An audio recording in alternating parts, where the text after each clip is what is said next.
Selamat datang di podcast kami. The Future Disaster Management Center adalah sebuah lembaga yang bergerak di bidang penanggulangan bencana, khususnya dalam pengurangan risiko bencana.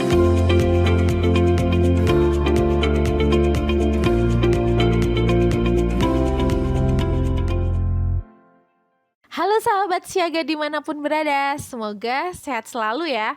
Episode perdana kali ini, kami akan ngebahas topik yang lagi hype banget nih sekarang, tentang COVID-19. Kenapa sih COVID-19 dikategorikan sebagai bencana? Selama ini, ketika kita mendengar kata bencana, yang ada dalam pikiran kita tuh tentang gempa, banjir, longsor, dan lain-lain gitu. Kalau yang kayak gitu udah nggak asing lah ya. Apalagi memang negara kita ini rawan banget terhadap bencana. Tapi nih, baru-baru ini di seluruh dunia diramaikan dengan kejadian munculnya COVID-19. Dan di Indonesia sendiri, hal ini dikategorikan sebagai bencana, di mana masa tanggap daruratnya ditetapkan selama 91 hari sampai tanggal 29 Mei 2020. Nah, salah satu bentuk kepedulian NFDMC dalam pengurangan resiko bencana COVID-19 ini, saya Nurul dari NFDMC, kali ini akan berbincang santai dengan Dr. Nisa Salsabila. Dr. Nisa saat ini adalah salah satu dokter umum di sebuah klinik di Bekasi dan pendiri komunitas 9CM. Podcast pertama kita kali ini, kita akan membahas tentang bagaimana seharusnya sikap kita terhadap bencana COVID-19 ini. Nah, di sini sudah ada Dr. Nisa. Apa kabar, Dok? Halo, Assalamualaikum semuanya. Alhamdulillah sehat. Mbak Nurul gimana kabarnya? Baik. Gak usah tegang dong. Jadi itu ceritanya kan COVID ini kayak makin hits gitu ya. Maksudnya semuanya membahas tentang itu. Tapi di satu sisi orang-orang yang ada di daerah, bahkan keluargaku nih di Jawa kayak gitu kan, di Magelang kayak gitu, itu tuh nggak ngerasa loh kalau ini tuh se-urgent ini dan sepenting ini untuk kita mulai di rumah aja misalnya kayak gitu. Nah, seberapa berbahaya sih si COVID-19 ini, dan kira-kira kedepannya nih kalau secara perkiraan gitu, apakah memang benar-benar akan sampai ke desa yang kalau secara logika sekarang tuh nggak mungkin gitu. Dari mana itu virus bisa sampai desa yang orang-orangnya bahkan nggak pernah pergi kemana-mana kayak gitu. Orang-orang di Bekasi, orang-orang di Bogor, orang-orang di Jakarta yang memang mereka mata pencahariannya sehari-hari seperti buruh, itu mereka pasti berpikiran, ya kalau misalnya saya hanya mengurusi si virus COVID ini ya nggak bisa makan mereka kayak gitu. Jadi ya mau nggak mau mereka harus tetap keluar rumah, tetap cari nafkah, tetap kumpul sama banyak orang dan segala macam. Ya kalau misalnya kita mau lihat prediksinya ya dari peneliti-peneliti, sebenarnya COVID-19 ya, COVID-19 ini kenapa sih bisa dibilang bahaya banget gitu? Karena satu, kita belum tahu banyak tentang virus ini gitu. Ini virus benar-benar baru banget. Jadi kita belum tahu sejauh mana kemampuan si virus ini dalam bermutasi, entah dalam menyebabkan kematian massal misalnya kayak gitu. Jadi kita sampai sekarang itu masih hanya sebatas memprediksi aja dari angka-angka yang udah kita dapatin selama kurang lebih ya 3 bulan terakhir ini kayak gitu. Jadi semuanya baru sebatas prediksi. Terus yang kedua, si virus ini cepet banget nyebarnya. Nah, jadi kita nggak tahu, ini fenomena gunung es banget gitu. Kita nggak tahu orang seberapa banyak yang benar-benar sudah terinfeksi dan dibandingkan dengan orang yang memang sudah dinyatakan positif kayak gitu loh. Karena memang ya itu tadi ada faktor-faktor kayak daya tahan tubuh kita. Terus kemudian ada juga faktor-faktor banyaknya testing kit di suatu negara misalnya, kayak gitu dan segala macam. Itu yang kedua. Jadi kita nggak tahu sebarannya itu sebenarnya sekarang udah sampai sejauh mana, terutama di Indonesia ya, kayak gitu. Terus yang ketiga, kenapa dia bahaya banget? Sejauh ini dari angka yang didapetin itu dia dibandingkan dengan flu SARS-CoV-1 aja, itu udah 10 kali lipat angka kematiannya lebih tinggi daripada maksudnya dari mulai kita diumumin gitu pertama kali yang kena sampai sekarang kayak gitu. Sampai sekarang itu kan kematian rata-ratanya di seluruh negara itu sekitar 3,3%. Nah itu tuh jauh lebih tinggi dibandingkan flu biasa yang hanya sekitar 0,1 sampai 0,3%. Jauh lebih tinggi juga dibandingkan SARS, MERS yang hanya 1%. Tuh dulu SARS, MERS itu hanya kematiannya 800 dari 80.000 kasus. Jadi ini jauh lebih besar kayak gitu sejauh ini yang udah Sejauh ini didapetin. gitu. Nah, makanya kita belum tahu nih jadi sebahaya apa kayak gitu. Karena vaksinnya juga belum ada kan. Vaksinnya belum ada juga ya, Iya. benar. Terus kalau yang dimaksud dengan virusnya ini tuh selesai gitu tuh parameternya gimana sih, Dok? Jadi kalau berdasarkan hitung-hitungan ya, ini virusnya ini kan pasti akan mencapai puncak transmisinya, puncak Penularan gitu. penularannya. Penularan gitu. Dikatakan sudah selesai ya yang pasti kalau kita sudah menemukan obatnya atau sudah menemukan vaksinnya. Oh. Tapi selama belum menemukan itu, ya berarti kan akan terus bertambah nih orang-orang yang terinfeksi. Nah, kita cuma bisa melihatnya dari angka pertambahannya setiap hari, kasusnya apakah bertambah atau tidak, kemudian jumlah kematiannya apakah sudah berkurang dari hari sebelumnya atau belum. Kayak misalnya Cina kan udah nggak ada kasus baru di Udah nggak ada gitu. internal Cinanya sendiri, yang lokalnya ya, kecuali yang Keseluruhan orang daerah, iya, maksudnya semuanya di Cina tuh udah Cina nggak ada daratan sama sekali udah gitu. nggak ada kasus baru ya, Kasus baru gitu udah nggak ada sama kasus sekali. baru sudah 2 hari atau 3 harian ini. Nah itu bisa dikatakan memang si transmisi virusnya itu udah selesai. Ya karena angkanya sudah Oh, menurun itu. jadi parameternya itu kalau misalnya per setiap hari itu udah nggak ada sama sekali penambahan kasus gitu ya? Atau sudah menurun. Atau sudah kalau menurun. sudah Oke, menurun, sudah kalau menurun gitu. Ya prediksinya aja Jerman ya.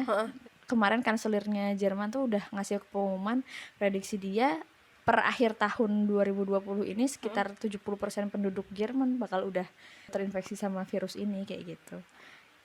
Itu tuh berarti maksudnya Prediksinya. semua mitigasi, semua cara udah dilakukan, Iya. tapi tetap yang terkena tuh 70% atau gimana sih?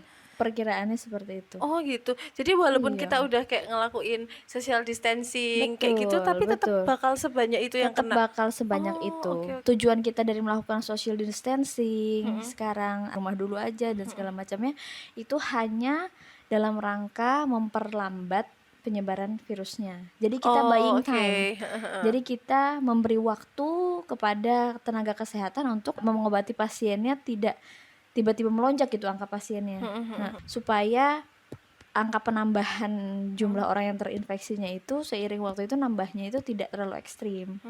Kayak gitu. Tapi pada akhirnya semuanya akan terinfeksi kayak gitu. Nggak Akan semuanya banyak, gitu akan ya, banyak, yang akan terinfeksi tetap tetepan. banyak Oke. secara jumlah ya. Secara Tapi jumlah. secara waktu itu akan jauh lebih panjang dan itu akan memberikan waktu lebih kepada tenaga kesehatan untuk merawat orang-orang yang memang membutuhkan saat itu. Kemarin tuh ada yang bilang ya, virus ini kan virus ya. Jadi kalau orang udah kena katanya nggak bisa kena lagi. Tapi ada yang bilang virus ini karena dia tuh nyerangnya tuh RNA ya. Nanti tolong dibenerin ya kalau salah ya. Kemarin tuh ada yang bilang gitu karena dia nyerangnya RNA, jadi kalau ada orang kena, ada kemungkinan dia kena lagi. Kalau itu sebenarnya gimana tentang si COVID ini? Iya itu belum diketahui pasti ya kalau misalnya itu, karena memang yang diketahui sekarang cuma ya itu virusnya virus RNA, terus kemudian dia menyerangnya itu dia punya key unlock-nya itu dengan organ sistem paru-paru kita. Tapi ya kalau misalnya untuk reinfeksi itu belum belum ada. Bahkan itu belum ada kepastian belum juga ada kepastian, ya. betul. Iya. Yang saat ini diketahui yang tentang dia bisa hidup berapa lama di mana, di media apa, di media apa, itu juga semuanya baru prediksi berdasarkan si virus SARS-CoV-1. Sebenarnya yang SARS-CoV-2 ini belum ada kepastian betul, validnya belum, gitu ya. belum ada. Oke. Jadi kita cuma bisa memprediksi dari saudara dia doang.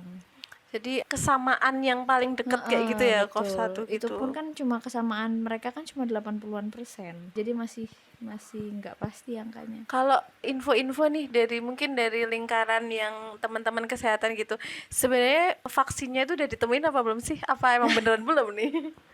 Kali Nggak aja. tahu ya, kayaknya itu baru hoax deh.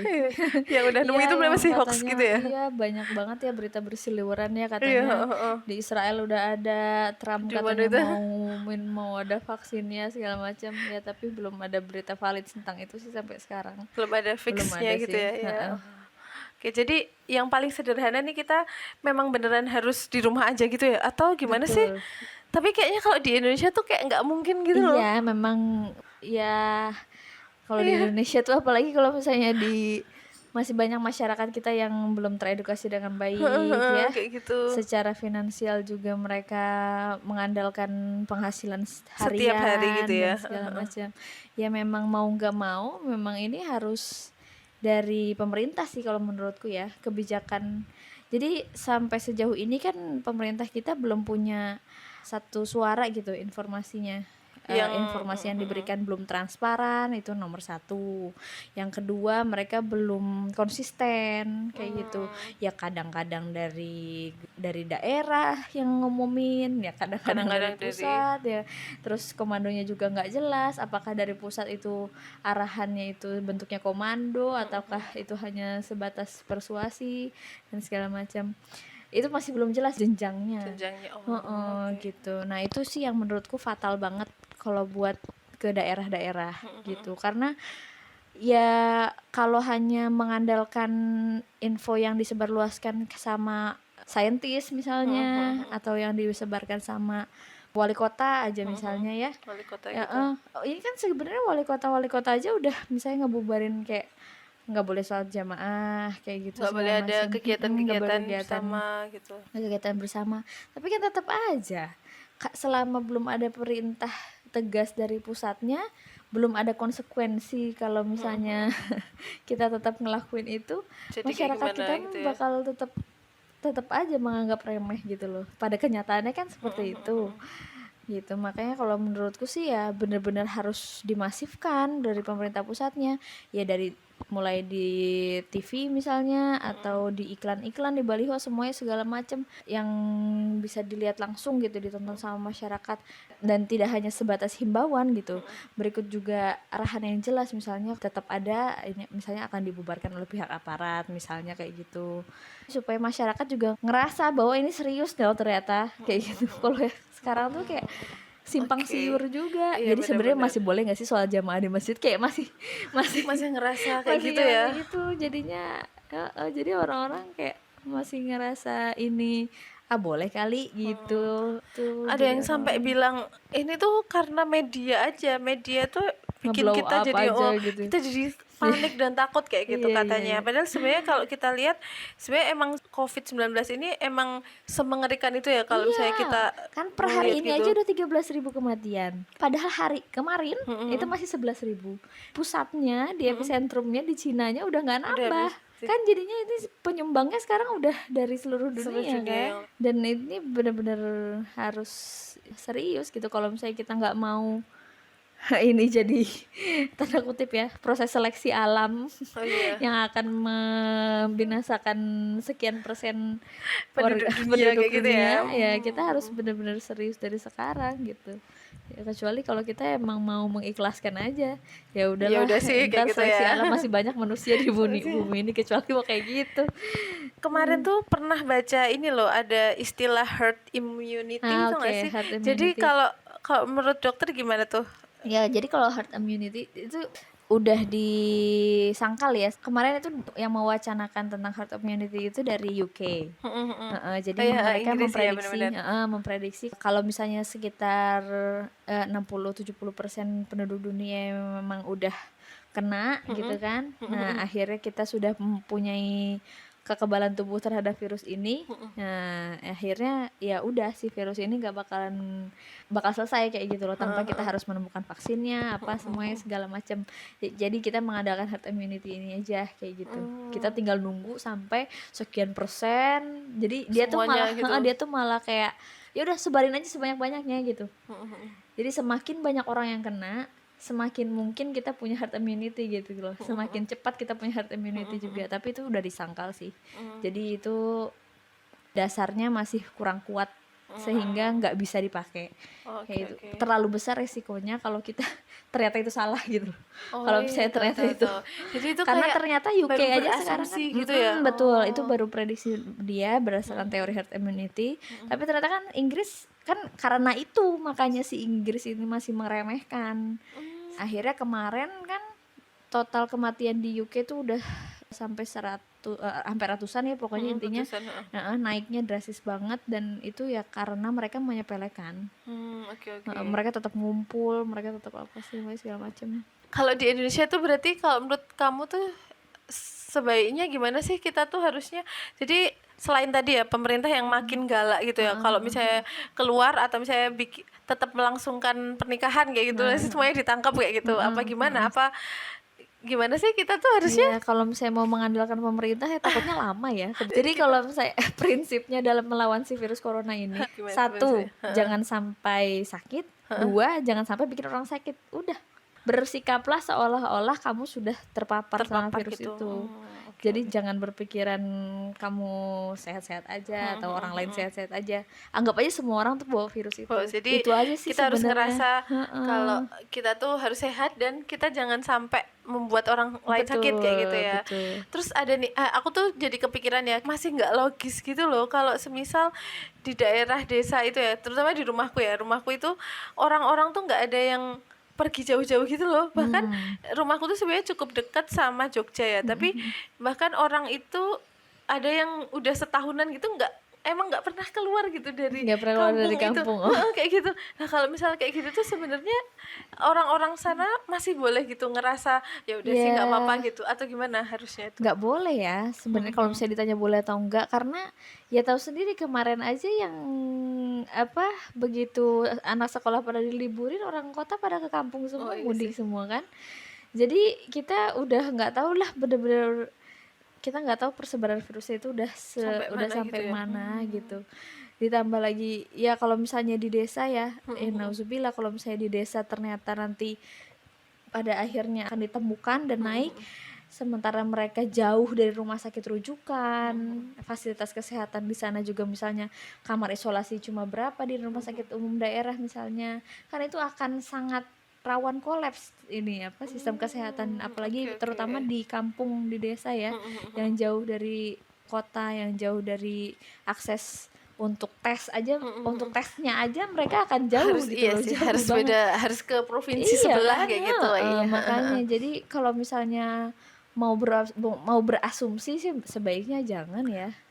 Kalau misalnya menurutku sih, apalagi udah banyak orang kota yang pada malah jadi mudik, malah pusing nggak sih kayak gitu ya, malah jadi liburan, aduh pusing banget deh.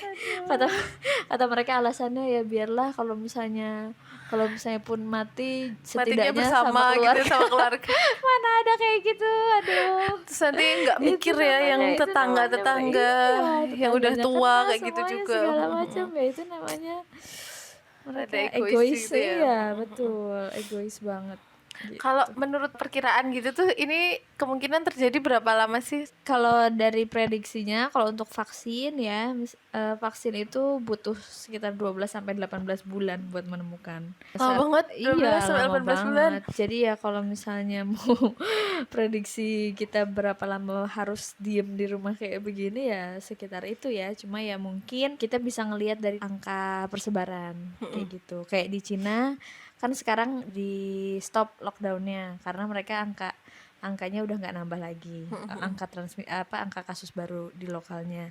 Nah, nggak menutup kemungkinan nanti akan ada lockdown lagi kalau ditemukan angka kasus baru lagi, atau misalnya ada peningkatan lagi di grafik kasusnya kayak gitu. Jadi gitu ya, lockdown itu kan sebenarnya sifatnya sementara dan tergantung kondisi kan kayak gitu. Jadi dievaluasi ya, misalnya sebulan, terus nanti udah nih angka kasusnya menurun, dah kita boleh keluar kayak gitu. Tapi ntar kalau misalnya ternyata kasusnya lockdown lagi, ya nggak menutup kemungkinan sampai nanti dapat vaksinnya. Jadi sekarang tuh juga orang ilmuwan, saintis, dokter gitu juga masih berusaha untuk nemuin vaksinnya gitu ya. Tapi itu paling cepet bisa 12 sampai 18 bulan. Lama banget ya. Kemarin sih katanya begitu kata penelitinya. Berarti pokoknya yang bisa kita lakukan tuh tetap harus di rumah dulu aja harus gitu ya. Harus di rumah dulu, karena perbandingan jumlah bed ICU kita yang kita punya sama prediksi dari ya, kalau misalnya kita mau berasumsi yang konvensional aja, misalnya ya 20% penduduk aja yang kena, itu kan sekitar bakal ada misalnya 52,8 juta penduduk yang kena. Nah, kalau asumsinya 10% aja harus butuh rawat inap, itu butuh 5,28 juta yang harus dirawat. Nah, sementara rumah sakit kita. Rumah sakit kita itu cuma punya 53.800 tempat tidur yang tersisa buat pasien. Iya, 53.800. karena posisinya ICU kita kan nggak penuh juga. Nggak Oh penuh, iya. nggak kosong juga. Oh iya Masih benar-benar. banyak pasien-pasien Pasien yang dengan sakit dengan lain gitu penyakit ya. lain, Ya Allah, iya, iya, oke. sehingga ya itu asumsinya sekitar 80%. Mm-mm. Jadi yang untuk COVID ini paling hanya 20% dari ICU. Yang tersisa ICU Iya, di Indonesia betul. itu Heeh. 20% ya. kapasitasnya aja. Heeh. 20% dari ada 264.000 ICU yang ada di 260 Indonesia. 264.000 ICU. Jadi cuma 53.800 yang dibutuhkan itu 5,28 juta. Kalau misalnya kita tetap ngeyel ya, tetap ngeyel nggak mau mengisolasi diri di rumah gitu ya. Ya mau nggak mau nanti tenaga medis akan seperti di Italia, akan memilih siapa yang mati siapa yang hidup. Ya sih, Kayak nauzubillah lah ya, jangan sampai kayak Iya, gitu kita. jadi Ngeri juga ya sebenarnya kalau kita baca-baca prediksi-prediksi. Kalau ada ini nggak ada ide, misalnya kita ngasih taunya tuh gimana sih ke itu? Ini kemarin tuh masih baca statusnya temen ya. Si temen itu rumahnya tuh di Jogja nih, Jogja. Padahal Jogja kita tahu ya udah ada gitu yang positif. Bahkan guru besar UGM gitu ya kemarin itu juga ada yang udah fix positif kan itu. iya. Masih ada itu loh, abang jualan soto gitu di depan rumah. Terus si mamangnya itu ditanya, "Duh Neng, sekarang ini Dajjal lagi seneng banget sampai kita loh nggak boleh sholat di masjid kayak ngapain sih takut virus, dari dulu juga ada kan kayak gitu." Kan Iya, sedih juga ya, maksudnya Iya, kita karena tuh dia belum tahu beban apa ya, tanggung jawab dia gitu loh. Padahal bisa jadi dia jadi agen menyebarkan pengalaman gitu, ngasih tahu orang-orang atau misal oke. kakek nenek atau tetangga gitu. Kalau dari orang terdekat sih ya akan lebih mudah yang jelas diterima ya. Kalau misalnya dari orang asing ya pasti akan mental sih kalau misalnya sama orang-orang kayak gitu. Jadi kita mulai memasifkan keluarga sendiri gitu ya, Iya, misal di grup betul. keluarga kayak gitu ya. Ya buat keluarga yang masih belum paham ya kita aja ngobrolnya pelan-pelan kayak gitu. Karena kalau misalnya ya orang-orang yang seperti itu gitu masih berpikirnya ini adalah ya ini Dajjal yang lagi senang-senang apa semuanya segala macam itu, kalau misalnya yang kayak begitu terus diomonginnya sama kita yang bukan siapa-siapa dia ya bakal mental juga, percuma Iya, iya. juga. Nggak ngefek gitu ya nanti. Pilihannya kalau nggak dia diomongin sama keluarga terdekatnya, kalau enggak ya memang pemerintah yang langsung turun tangan ya langsung. Kan orang-orang kayak begitu kan ya karena mereka mikirnya kalau saya nggak jualan hari ini makan apa kayak gitu loh. Iya sih, Ya kayak gitu. pemerintah yang memang harus menegaskan kalau misalnya dia nggak boleh jualan gitu dan sisanya dia kebutuhan dasar dia akan dipenuhi sama pemerintah kayak gitu loh. Makanya sekarang kan udah banyak kan gerakan-gerakan yang kayak Iya, di komunitas-komunitas itu juga banyak ya yang iya udah open donation gitu ya. open donation buat orang-orang yang buruh harian segala macam. Kalau misalnya dia udah PDP ya udahlah disuruh rumahin aja kebutuhannya, Nanti harus disupport gitu. Iya itu sebenarnya tanggung jawab pemerintah banget gitu. Iya sih Tapi ya. ya karena pemerintahnya nggak gerak-gerak ya Lama gitu ya, jadi ya. akhirnya ya bottom up kita kan Iya sih, akhirnya. benar-benar. Ya udah apa yang bisa kita lakuin aja kayak gitu. Berarti ya Gitu sih. hal paling sederhana yang bisa kita lakukan tuh selain di rumah aja, mungkin kita bisa bantu teman-teman yang nggak punya privilege buat Betul, WFH kayak gitu ya. Jadi ya donasi di mana aja lah terserah ya itu. Betul. Bisa bantuin mamang-mamang yang kayak gitu. Iya, itu akan menyelamatkan, kita nggak tahu akan menyelamatkan berapa banyak Iya orang sih, gitu loh. bener-bener. Ya ini memang lagi krisis banget ya. Jadi ya masalahnya kita nggak tahu musuhnya seberat apa yang akan kita hadapi gitu loh. Makanya kita harus prepare for the worst gitu loh. Jangan berspekulasi, jangan meremehkan. Ya panik juga nggak harus panik gitu. Kan pemerintah juga udah bilang kalau stok makan kita cukup gitu kan, Menteri Pertanian Udah semuanya bilang segala gitu. macam bilangnya gitu. Ya nggak tahu sih wallahu alam yang dia maksud cukup itu untuk berapa bulan ya nggak tahu oke. ya. Iya sih. Apakah Terus itu sampai cukup setahun? untuk mencukupi siapa Iya, gitu ya. mencukupi berapa banyak orang dan mencukupi untuk sampai berapa lama kita nggak tahu ya. Aduh, Tapi iya, ya iya. Tapi ya yakinlah Indonesia bisa kok sebenarnya kalau misalnya orang-orangnya diatur mau Mau gitu gitu. ya.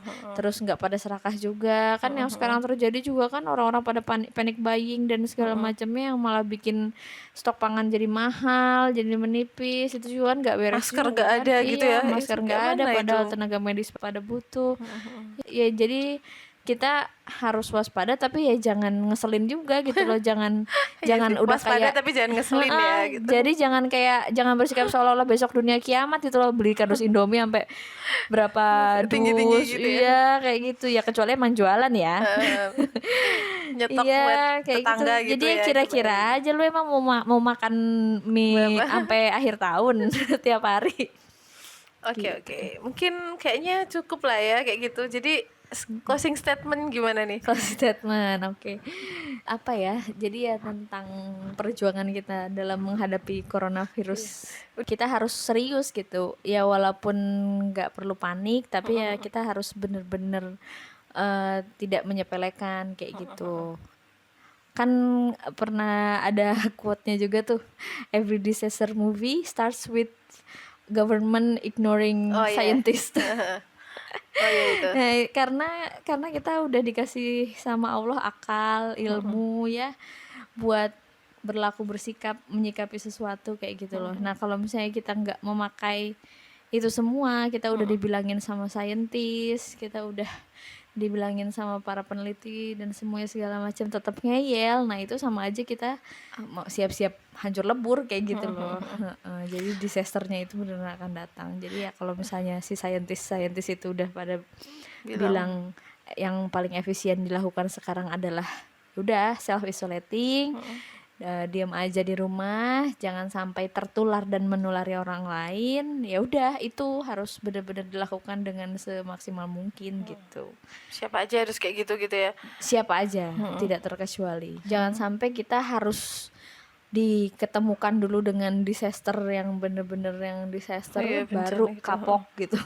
Baru melakukan sesuatu yang mana itu sudah Oke. sangat terlambat gitu kan. Jadi ya jangan sampai lah. Ya biarlah memang orang-orang yang memang harus terjun ke lapangan aja lah yang keluar rumah kayak gitu loh. Kalau misalnya Kita support iya dari betul, dalam rumah kita gitu. juga jadi pahlawan dengan tetap diam di rumah kayak gitu. Oke, terima kasih. Demikian bincang kita siang hari ini. Wassalamualaikum warahmatullahi wabarakatuh. Waalaikumsalam.